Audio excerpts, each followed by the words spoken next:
Alleluia, Alleluia.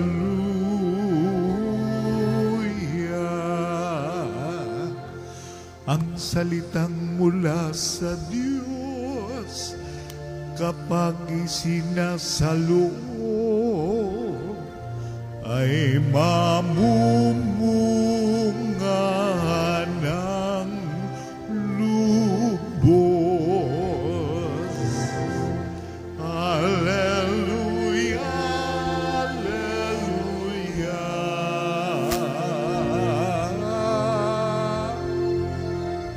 Alleluia, Alleluia.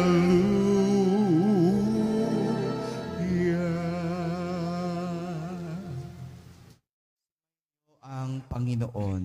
At sumaiyo rin. Ang mabuting balita ng Panginoon ayon kay San Mateo. Papuri sa iyo, Panginoon.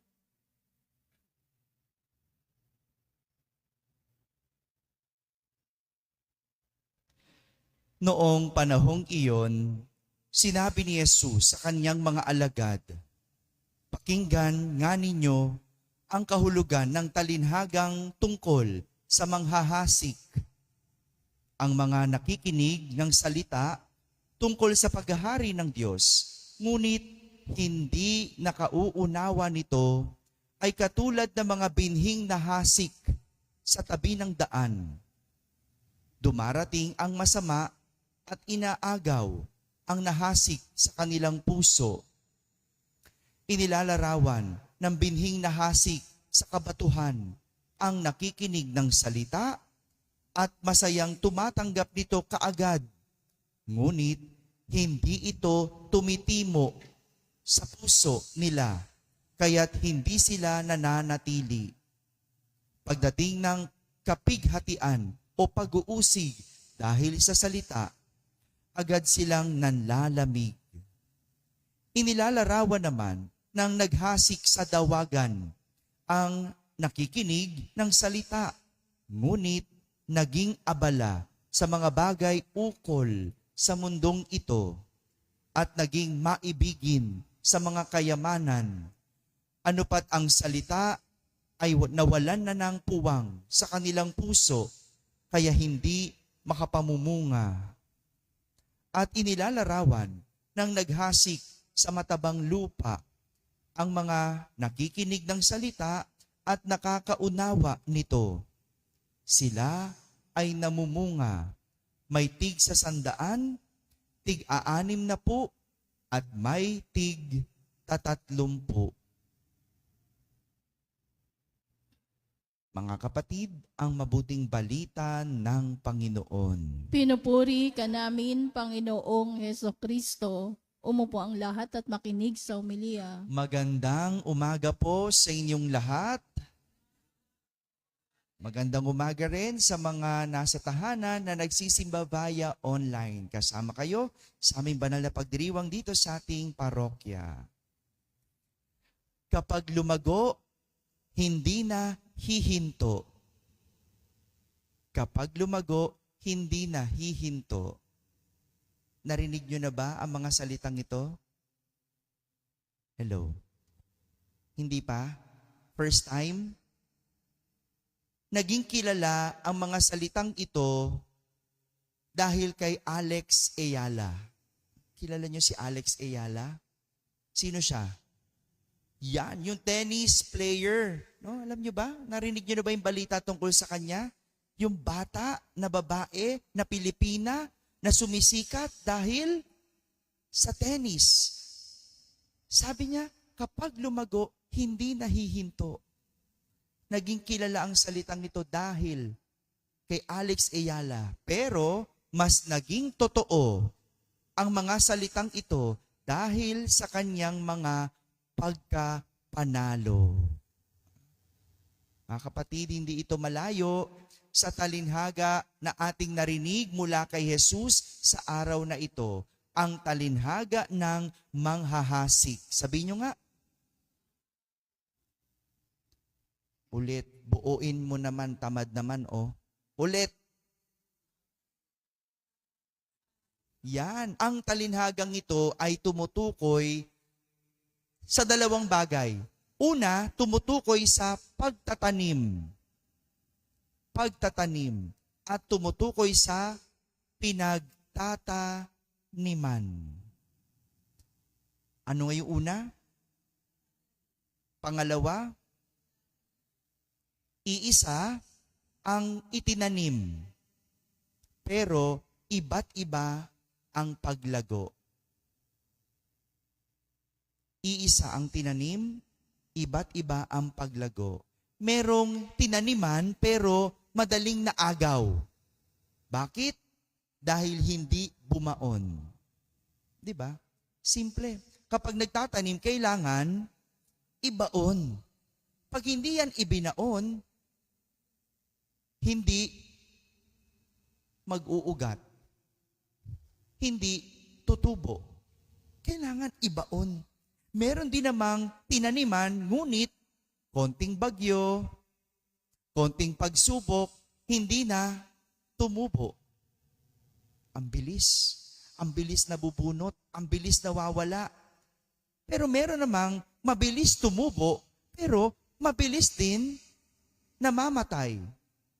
Bakit? Walang ugat. At tanging itinanim lang sa matabang lupa ang nabaon, nagkaugat, at tumubo, ang lumago at nagkabunga. Tanging sa matabang lupa ang bumaon, nagkaugat, at tumubo, sa huli magkakabunga. Dito natin makikita na hindi basta nagtanim, may tutubo. Tama ba? Hindi basta nagtanim, may tutubo. Gaya ng hindi basta pumasok sa eskwela, natuto. Tama? Oh, 'di ba? Magtataka ka no? Iisa ang teacher, pare-parehas naman ng turo. Pero sa dami ng bata, ilan lang ang natuto? Hello? 'Di ba? Kaya nga hindi lahat na nagtrabaho umasenso. Tama? At lalong hindi ibig sabihin nagsimba o nagsisimba na papalapit sa Diyos. Kasi yung ibang nagsimba, natulog. O, paano ka napalapit? Hello, pakitingnan nga yung katabi. Nakikinig pa. Very good. No? Ganun di ba? Hindi. Dahil walang problema sa itinatanim. Ang problema, nasan? Nasa pinagtataniman. Nasa pinagtataniman. Nasa lupa ang problema.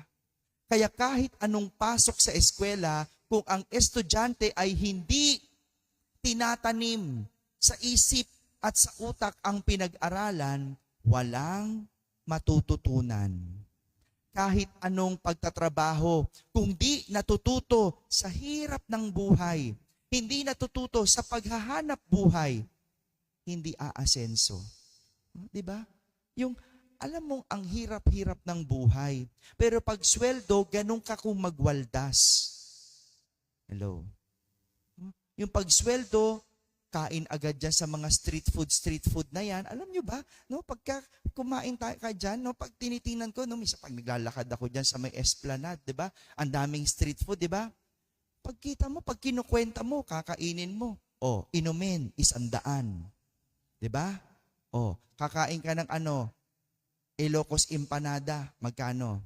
Tiningnan ko, 100 to 150. Depende kung anong laman sa loob. No? Siyempre, kakainin mo na yung 150. Bagong sweldo di ba? Tama? Magkano na lahat? 250 na. Yung Ilocos empanada, hanggang dito lang yan. So, kakain ka pa ng doon? Yung kanin na may sisig. Magkano yon? 150 ulit. Magkano na lahat? 400 na. Gawin mo yan 3 beses sa isang buwan. Magkano total? 1, 2. Diba? Napapansin nyo ba yon? Kaso tayo, hindi napapansin. Ano mapapansin? Naku, kulang ang sweldo. Hindi mo papansin, sobra ka sa gastos. Yung 1 to ano mabibili? Ilang kilong bigas? Ilan pwedeng makakain? Pero yung 1 to mo, ikaw lang ang kumain. Di ba minsan ganun di ba? Kailangan mong matuto Kailangan mong pag-aralan. Bakit ba ako nagigipit? Bakit ba? Ano ba ang mga pagkakamali ko? Bakit hindi ako umaasenso? Trabaho naman ako ng trabaho. Kasi hindi natututo. Ganun din. Kahit ilang simbahan ang iyong puntahan at misang daluhan, kung hindi binabaon sa puso ang aral ng Diyos, hindi ka mapapalapit sa Diyos. Ito yung sinasabi ni Propeta Jeremias sa ating unang pagbasa. Ito yung sinasabi niya sa mga taong minsan na nagkamali at hindi natuto sa buhay. May kilala ba kayong ganon? Yung taong hindi natuto, hindi nagtanda sa buhay. Meron? Huwag na tayo lumayo. Baka tayo yun. No? 'Di ba? Yung di ka na natuto. No? Ano sabi niya? Simple. Magbalik loob sa Panginoon. Magbalik sa Panginoon. Alam niyo po, gaya ni Alex Ayala, sa laro ng tennis, sa buhay niya bilang atleta, natuto siya sa kanyang mga pagkakamali. Ang sabi niya, binabalikan niya kung paano siya natalo. Tinanong kasi siya no? Ano masasabi mo na ikaw ay nanalo? Paano ka nanalo? Sabi niya, binabalikan ko kung paano ako natalo. Inaral ko lahat, paulit-ulit. At saka ako natuto. Talaga naman di ba? Kung minsan, hindi mo naman alam kung sinong yung kalaban. Pero para ikaw ay manalo, ang alam mo, yung sarili mo. Balikan mo, bakit ka ba paulit-ulit natatalo? Bakit ka ba paulit-ulit bumabagsak? Bakit ba hindi lumalago? Bakit ba walang tumutubo? Yun ang magandang balikan. At parehas din sa buhay. Kung wala tayong nakikitang paglago, balikan at tingnan. 2, meron ka bang tinanim? Ang masakit, intay ka ng intay ng paglago, intay ka ng intay ng bunga, pero wala ka namang tinanim. Tama? Tanungin mo muna, meron ka bang tinanim? At pag sabihin mong meron, pangalawang tanong, anong klase ang iyong pinagtaniman? Ikaw ba yung matigas, mababaw, o ikaw yung matabang lupa? Mga kapatid, ang paglago at pamumunga ay nasa tinatanim at tinatamnan. Malalaman kung anong klase ng bunga sa itinanim. Pero makikita ang bunga dahil sa tinamnan. Amen?